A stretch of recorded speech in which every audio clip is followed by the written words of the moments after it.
Hi, everyone. Tanya Hertz here. We're going to talk a little bit about satisfaction. I am going to share my screen, and let's start by talking about the perfect job. So the perfect career is a combination of what you love, what you're good at, and what pays well. Because you need to make sure that you're not happy but poor, living a dream, rich but bored. You want it all. And if the job is not giving you what you want, run, don't walk. Okay. This life is just too short. Now, as a supervisor, that means that you need to keep those talented, amazing employees that you've gone through the trouble and the money of finding and bringing on and training. And you want to keep your employees satisfied. Satisfied workers are much more likely to remain committed to the organization. There's a strong correlation between commitment and satisfaction, weaker correlation between performance and satisfaction. Still there, though. There is a strong correlation between citizenship behaviors, positive citizenship behaviors like helping and engaging in boosterism, talking good about the company, lower levels of dissatisfaction, withdrawal behaviors, counterproductive behaviors, theft, all sorts of different variables. Oh, and I mean, once again, even if you're just all about the money or all about the numbers, satisfied employees, happy employees, there is an indirect correlation between satisfaction and money. Bottom line, higher profitability for the organizations and longer longevity. The companies stay around longer. So strong correlation between satisfaction and turnover. And that's easy to see why. Employees who are satisfied are less likely to engage in dysfunctional turnover or voluntary turnover. That's when people, the best people at your company, the best, the brightest, they exhibit withdrawal behaviors. They're telling you they're not happy and you're not listening, and eventually they leave. Functional turnover is healthy. That's normal. We want some degree of turnover or we get stagnation, and that's just people retiring, leaving because other family issues. Maybe they want to have kids. Maybe they want to travel for a year, right? Live it up. Maybe they want to try their hand at something else. That's normal. That's okay. All right. So we want to keep satisfied employees. We want to keep happy employees, happy workers, our organizations with, like I said, low turnover, higher productivity, higher customer satisfaction ratings, more creative ideas. These are the innovative companies. There's less downtime, less sick leaves, less, we shouldn't just say it, less sick leave, less people calling in sick when they're not actually sick. And look at this, 200% annual profit on average in organizations. And this is based on empirical data. This is from 2017. So absolutely, even if you're just all about the money, you should still care about how happy your employees are. So there's three types of satisfaction that we look at when we're looking at employee satisfaction: global, facet, or life. And all three of them are important to consider. So global satisfaction, global is the whole thing, right? Holistic satisfaction, how satisfied they are with their job in general. Facet satisfaction is how satisfied they are with various components of the job, like the pay, the benefits, the opportunity for growth in the company. Do they like the hours? Do they like the location? Do they like their coworkers, their supervisor, their subordinates, et cetera, et cetera, et cetera. Now, all of those together, when you put all those together, they equate to higher levels of overall job satisfaction. But it's important to note that each of these different facets have a different correlation between that facet and overall job satisfaction. And it's highly dependent upon the individual because of the value percept theory. So people perceive that the job is satisfying when it gives them what they actually themselves at that point in their lives value. It's different throughout our lives, right? When we're 20, we want something different than we want at 40 than we want at 60, right? And but by and large, when you're looking in the aggregate, there are some things that matter more than others. And you'd be surprised to find that pay typically has a very, very, very low correlation between pay and overall job satisfaction. And so it's about 13% on average. So what really does matter more? Well, think about the kind of facets that are with you every day, that you're thinking about all the time. So the people that you're with, your boss, I hate that word boss, your supervisor, your coworkers, your day-to-day operations, the work itself has the highest correlation between any other facet. And life satisfaction is important to look at. Because we spend so much time at work and working, what we do for a living has a very, very strong influence on our overall life satisfaction. So you, as a leader, as a manager, you have people's lives in your hands, right? And so you can affect their overall life satisfaction. And it's also important to look at people's life satisfaction because it can tell you a little bit about their personality. And usually people who are generally pervasively dissatisfied will never like their jobs. So how do we keep people happy? Well, like I said, it's the things that on a day-to-day basis, the employees see, and they see who they work with. People, there's a saying that employees don't quit jobs, they quit managers. They quit supervisors. They quit working for a person, not a company. And that's true. I mean, they also quit their colleagues. They also quit, the people that they work with. But we as managers, as leaders, we can do a lot to keep our employees happy. Employees shouldn't yell. Employees shouldn't behave, obviously, inappropriately. And this is from LinkedIn Learning, which I love LinkedIn. And this was, again, this study was from last year, and these are the top 4 complaints that employees had about managers. Number 1, ambiguity. People do not like, it is so funny, okay? Because people always say, I want freedom. I want to do what I want. I don't want to be micromanaged. See, number 2 is micromanagement. Number 1, though, is that they do want direction. They do want to be managed. They just don't want to be managed too much, right? So people want clarity. They don't want ambiguity, but they don't want too much clarity. They don't want too much direction. So there's that fine line as a manager that you have to find. It's tough. Giving them direction, but not too much. Managers who are unavailable or disinterested can be extremely dissatisfying to the best and brightest. And then number 4 is, not fostering their employees' development. A good leader is not, remember we're talking boss versus leader. A good leader is not about himself or herself. A good leader is about helping their employees to be their best selves, right? The best they can be. If you're not that kind of a person, don't go into management, go do something else, right? All right. Pardon me. Look at surveys if you want to find out how satisfied an employee are. They're very important for us as leaders. People generally like their jobs, but they don't necessarily like their pay, don't always like their benefits, don't always like their boss. People with longer tenure or higher positions tend to have higher overall global and facet satisfaction than those who are newer. And this is the hierarchy effect. So as you move higher in the company, you typically are more satisfied in the company. But then also we found that employees, especially, I've hired a lot of employees who've never had a job before. And let me tell you, they have this idea in their head of what work is like. And then once the reality hits and they realize, wow, this is not like TV. This is not like, oh, I get to wear like cute suits and go out to eat all the time and just hang out with people that I love in a challenging, fun environment. No, it's work. I mean, it's work. It really is. They're not going to be as happy at first. And so it tends to, it's a little bit of a life shock when we first start working. But then once we get into the groove of things, then we tend to start to be more satisfied. And also remember the big 5 personality indicators. we also look at neuroticism so that we can gauge the probability that the employees are going to be satisfied in life and at work.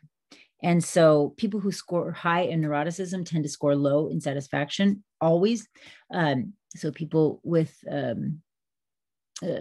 happier lives tend to be happier at work. And then the converse is true. People with happier jobs have happier lives. And so, or people who are happier with their jobs have happier lives. And so it's circular. It's an echo chamber.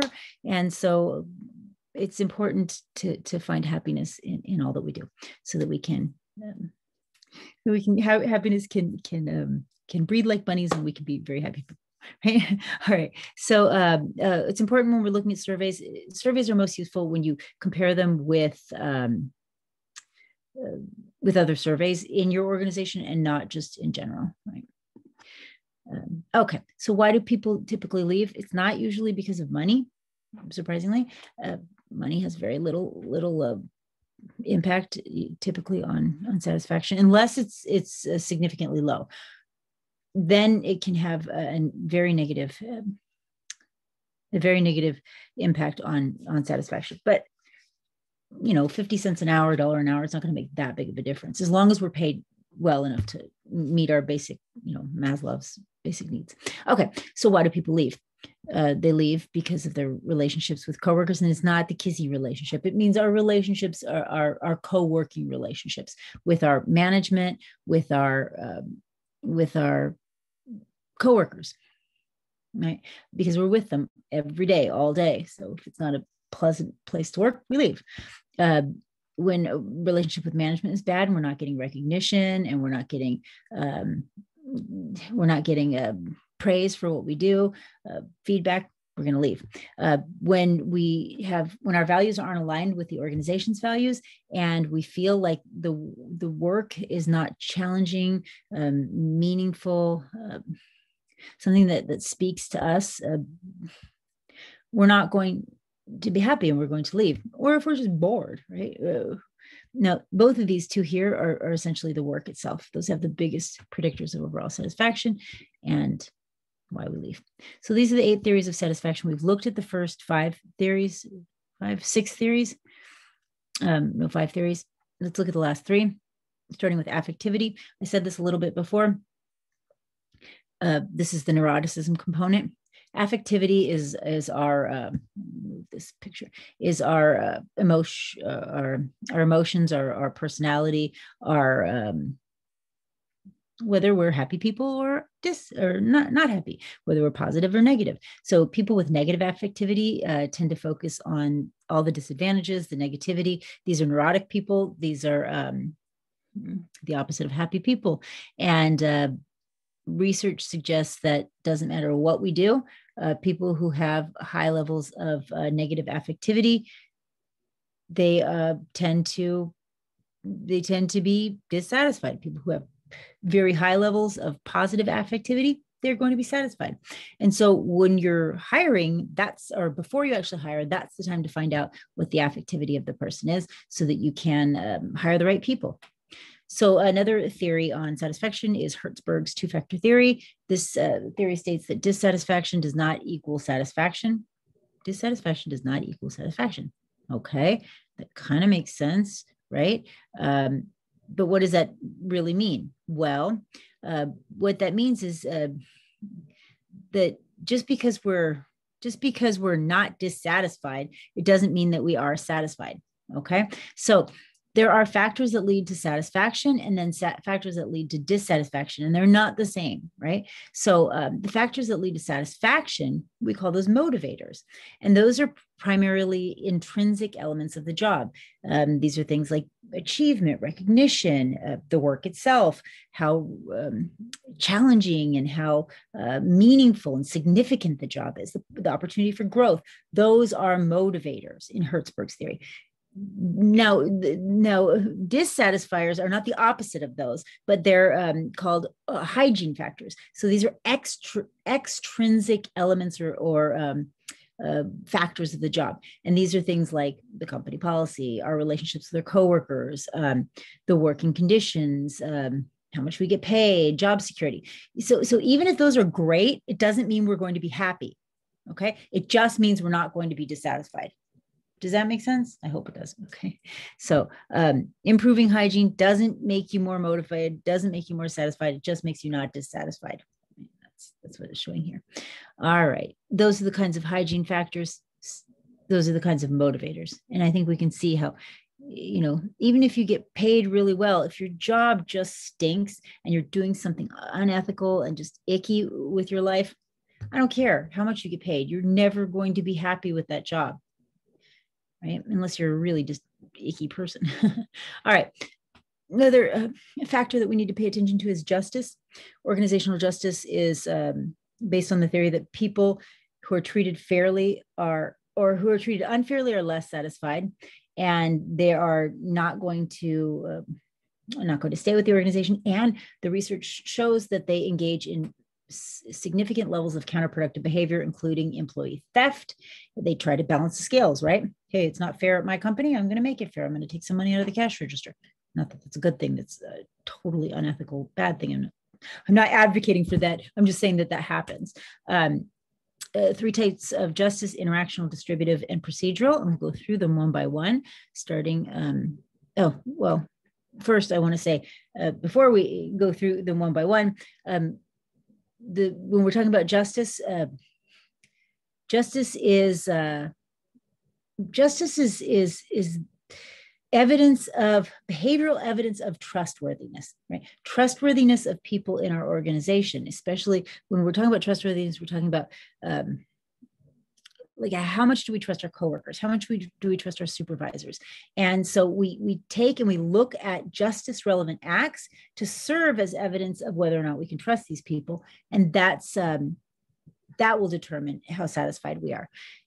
Again, those are the types of justice, starting with distributive justice. Distributive justice is, okay, we think something is fair in business based on whether or not the outcome is fair. So the most common norm in business fairness for distribution is equity. So we feel in business that if we put in more, we should get more. If we work harder, we should earn more money. If we have a higher up position in the organization, we're taking care of more people, we should earn more money.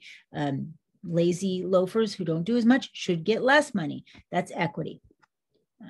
Procedural justice is not having nothing to do with the outcome, but it has to do with the process, the procedure. And we think something is fair when the process is fair, when fair rules of process have been followed. So, for example, it's fair when I may not be paid as much as the other person, but that's because maybe I don't work as many hours. And so then we say, okay, well, then that process is fair, whether or not the outcome is exactly what I would like to have seen.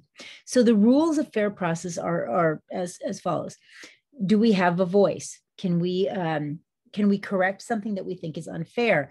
Are procedures and policies consistent across people and time? Are there subjective or objective decisions? Are the procedures neutral? Are they free from bias? Is everyone represented and not just the buddies of the supervisor? And then also, how accurate is the information on which you're basing your judgment? If all of these are fair, then we say, well, then the process is fair. And based on procedural justice, we feel that that's fair.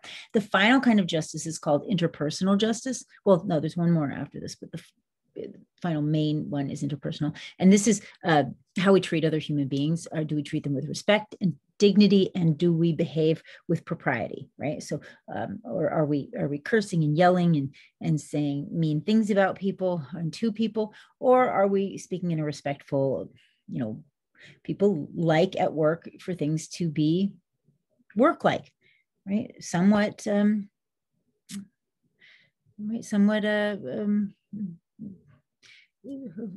trying to think the word, proper, and not and not improper, not rude, abrasive, abusive, right? And in fact, it's actually illegal. Abusive supervision is not only unfair and unjust, but it's illegal in a lot of states, rather, and a lot of instances. And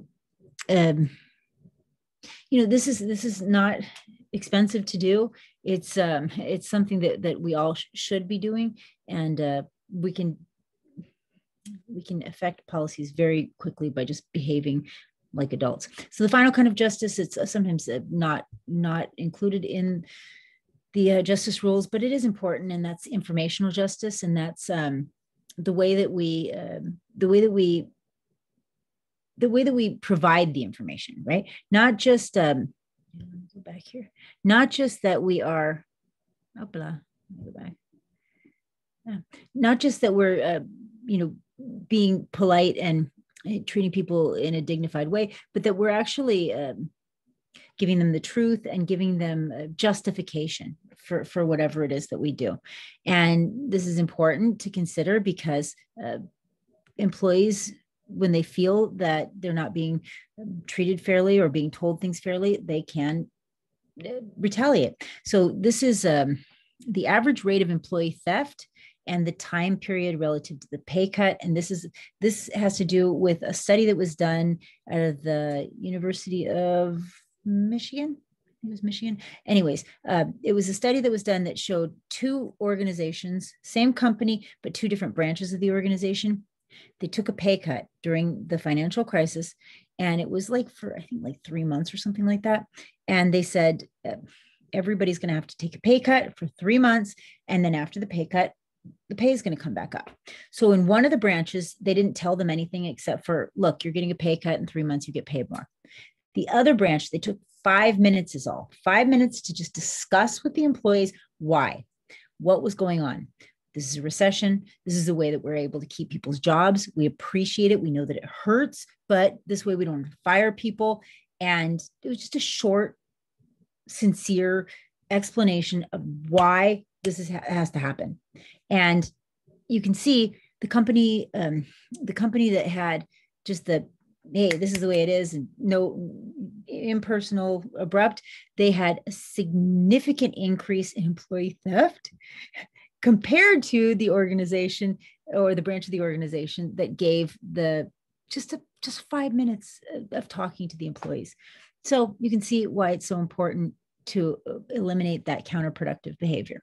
All right, motivation is important, but performance and motivation are not the same thing, and people have varying levels of motivation and satisfaction at different times of their careers and for different reasons. And so it's important as managers and leaders that we do all we can to increase levels of performance, increase levels of satisfaction, and treat our employees in a just and fair and trustworthy manner so that they continue to be satisfied and motivated and continue working for our organization, and thereby making the company more money, reducing turnover, and just making the world and work a better place.